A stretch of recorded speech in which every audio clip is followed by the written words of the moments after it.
총독과 지사와 행정관과 왕의 모사들이 모여 이 사람들을 본즉 우리 능히 그들의 몸을 해하지 못하였고 머리털도 걸리지 아니하였고 고독빛도 변하지 아니하였고 불탄 냄새도 없었더라. 여러분 사람이 이게 뭐 살짝만 이게 화상을 당하거나 이래도 이 단백질이잖아요. 이 굉장히 뭐 고소하다는 하면 좀 죄송한데 그걸 넘어서서 제가 옛날에 이게 불이 없는 건 줄 알고 이게 연탄 그 난로에 손을 떠 올렸는데 미끄덩하더라고. 손이 좀 미끄러지더라고. 나중에 여기 가서 하얗게 탔어요. 중학교 때 다 했는데 이게 손바닥이 하얗게 탔더라고. 이게 녹았더라고. 고기 왜 있듯이 있잖아요. 나 참느라고 이거 올렸는데 이게 좀 약간 미끄러지듯이 미끄덩해. 순간적으로 이게 차온지 뜨거운지 모르거든요. 그래 냄새가 맡으면 어떻습니까? 단백질 냄새. 이게 고기 탄 냄새가 난단 말이에요.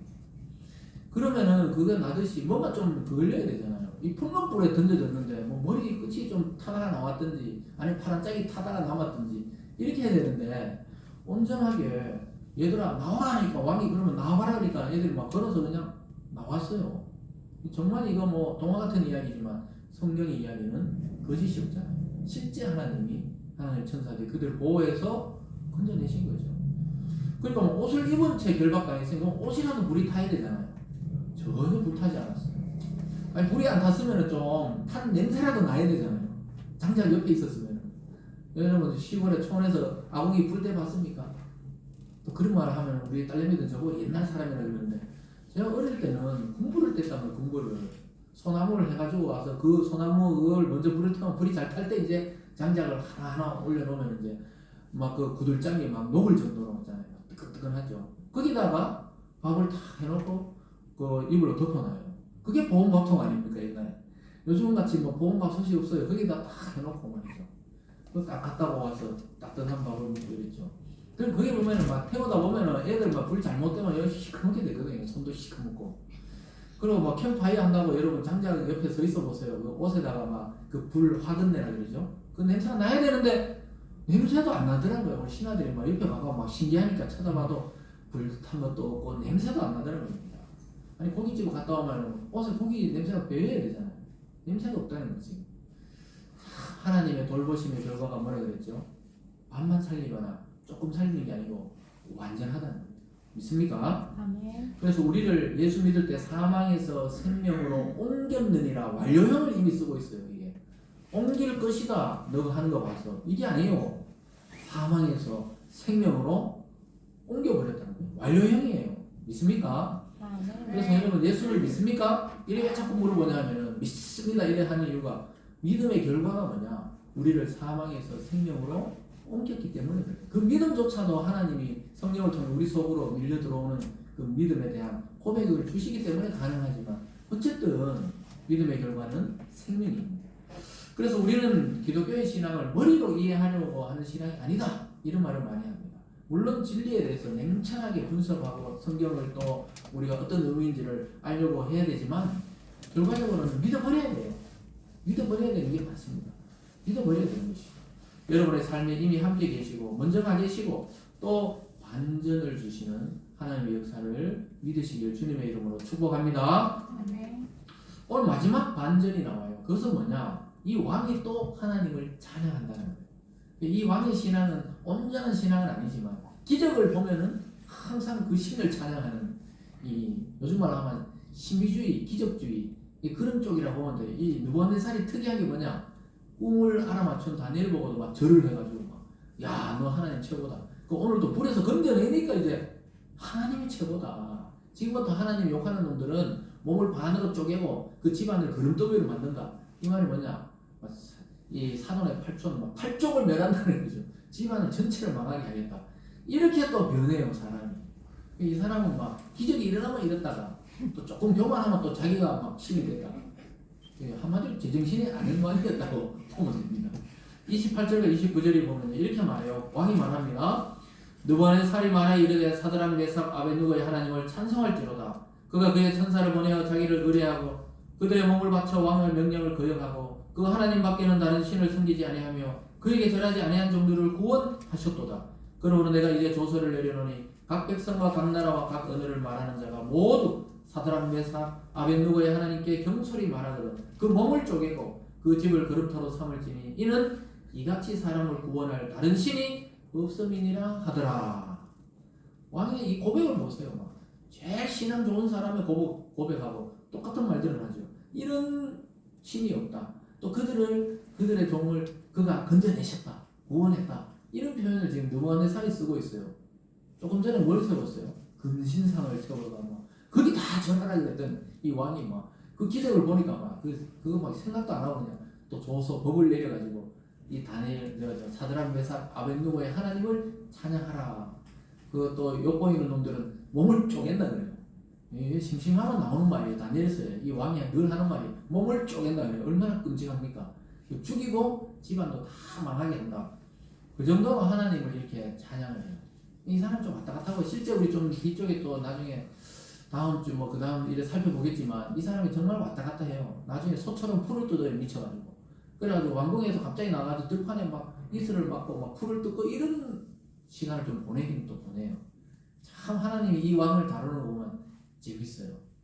정말 왕도 하나님의 주권하에 있다는 거예요. 다니엘이 딱 이야기 하거든요.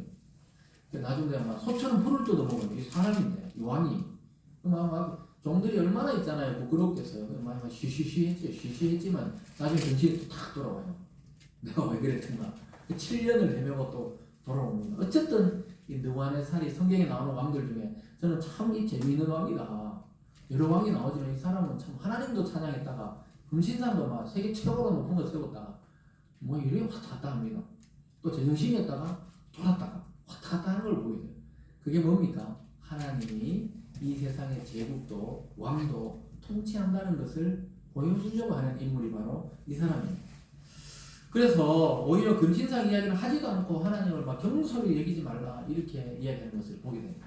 이것이 하나님의 드라마의 완전한 반전입니다. 완전히 지난주만 해도 이제 하나님 왕께 반역하고 이들이 이제 불에 막 던져져서 죽기 직전인 줄 알았잖아요. 그런데 거기서 어떻게 그냥 뭐 따뜻한 진짜 운연한 사람들은 뭐 지옥에도 잘 견디겠다 이런 말 하죠. 워낙 뭐 찜질방이 단련되고 이러는데 그 정도로 뜨거운 데가 아니에요. 근데 이 풀무불에 그냥 왔다 갔다 하면서 뭐 그렇게 있다가 그냥 묶였다가 풀려가 자유롭게 오히려 나와서 하나님을 찬양하게 됩니다. 그러니까 결과적으로는 그들을 제거하려고 정치적인 적들이 모함을 한 거잖아요. 근데 왕이 그들을 정치적으로 더 높입니다. 그 일의 결과가 30절이에요. 함께 읽어봅니다. 30절입니다. 왕이 드디어 사드락과 메삭과 아벳느고를 바벨론 제방에서 더욱 높이니라. 아주 이 악한 무리들과 악한 영들, 사탄들은 믿는 자들을 어떻게든 추락시키고 어떻게든 일단 망하게 하려고 하지만 하나님은 오히려 반전의 역사. 하나님은 그들을 더 높이셔서 우뚝 세우는 것을 보게 돼요. 요셉은 그렇게 억울하게 팔려가고 그렇게 주인의 부인이 모함해서 그 완전히 감옥 제일 비참으로 떨어졌지만 하나님은 하나님의 계획에는 그를 가장 낮은 곳에서 가장 높은 애굽 총리로 반전의 드라마를 쓰시는 걸 보게 돼요. 다윗은 자기 장인이자 왕이었던 사울에게 쫓겨서 막 수년을 도망다니지만 결국은 하나님의 계획은 네가 왕이다. 네가 자기가 현실은 왕이 될 수 없을 것 같이 늘 쫓겨다니는데 결국은 왕의 자리가 다 올리시잖아요. 이게 하나님인 줄 믿으시기 바랍니다. 그래서 여러분 세상의 지위와 부는 덤입니다. 만약에 이 다니엘의 세 친구가 그 정치적인 위치를 차지하고 유지하려고 그랬다면 절했겠죠. 한번 절하고 그냥 하나님 죄송합니다 이럴 수도 있겠지만 그들의 목표는 하나님이 최종 목표였기 때문에 그들의 지위가 다 날아가고 죽음이 오더라도 자기는 하나님의 사랑을 지키려고 그러니까 하나님이 덤으로 주는 게 뭐냐? 이 세상의 지위도 덤으로 주는 거예요. 그래서 교회와 성도들은 물질을 위해서 이 세상의 무슨 어떤 자리를 위해서 기도하지 말라니까요. 주님은 먼저 그 나라와 그를 구하라. 그리하면 이 모든 것을 너에게 보너스 더해 주시겠다. 덤으로 주겠다. 믿습니까? 그래서 우리가 항상 뭐가 본질인지 뭐가 있잖아요. 비본질인지를 늘 따져야 하는 것입니다. 사랑하는 여러분, 오늘 이글이글 불타는 그 풀무불 앞에서도 또 제국의 왕 앞에서도 한번 봐주십시오. 이러지 않고 차라리 죽겠습니다. 죽으면 죽으리라. 이런 신앙으로 최종적인 이 승리를 거뒀던 이 세 친구의 이 신앙. 여러분 오늘날도 얼마나 타협하라 그럽니까? 여러분 신앙에 대해서 믿음에 대해서 이 많이 이 세상이 이 교회 속으로 많이 밀려왔어요. 실제로 우리가 밀린 적도 있어요. 또 밀어내야 되는 것도 있고 막 그렇습니다. 완전 밀어내야 되죠. 세상과 교회는 함께 하나님 나라로 변화되어야 되지만 지금 이 땅은 완전하지가 않아요. 그래서 교회 속으로 세상의 문화가 자꾸 도로도로 손 놓고 있으면 안 돼요. 그래서 교회는 말씀과 성령이 통치하도록 계속해서 그렇게 그것을 추구해야 되는 것입니다. 여러분, 죽은 지 나흘이 지난 나사로를 살린 분을 진짜 믿는 믿음이라면 우리도 한번 나의 삶의 현실, 또 풍문불 같은 이 불로 나를 삼키는 이 사탄의 시험들, 이런 것들 속에서 우리가 당당하게 주님에 대한 신앙 고백을 할 수 있기를 바랍니다. 그럴 때 우리가 믿음으로 고백하면 하나님이 역사를 일으키시고 기적을 행하신다는 사실을 기억하시면서 이번 한 주도 여러분 세상으로 또 말씀을 듣고 탁 파송되는 그러한 믿음의 이 선교사처럼 여러분 마음속에 믿음의 불을 탁 가지고 이 세상 가운데 승리하시기를 주님의 이름으로 축복합니다. 기도하겠습니다. 사랑의 하나님 아버지, 이 풀무불처럼 우리를 삼키려는 사단의 시험이 넘쳐나는 이 말세 때 우리 성도들의 삶을 지켜주시고 우리가 순수하게 말씀과 성령을 또 그 말씀을 지켜나가는 신앙인들이 되게 하시고 정말 이 다니엘과 세 친구처럼 이 환난의 시대, 종으로 끌려갔던 시대, 그 엄혹한 현실 속에서도 하나님에 대한 믿음을 저버리지 않았듯이 하나님 우리 성도들 가운데 하나님 믿는 믿음을 더 강하게 가지고 흔들리지 않는 신앙으로 하늘의 모든 축복을 받아 누릴 수 있도록 인도하여 주시옵소서. 감사드리며 예수님 이름으로 기도드리옵나이다. 아멘. 우리 다 같이 400장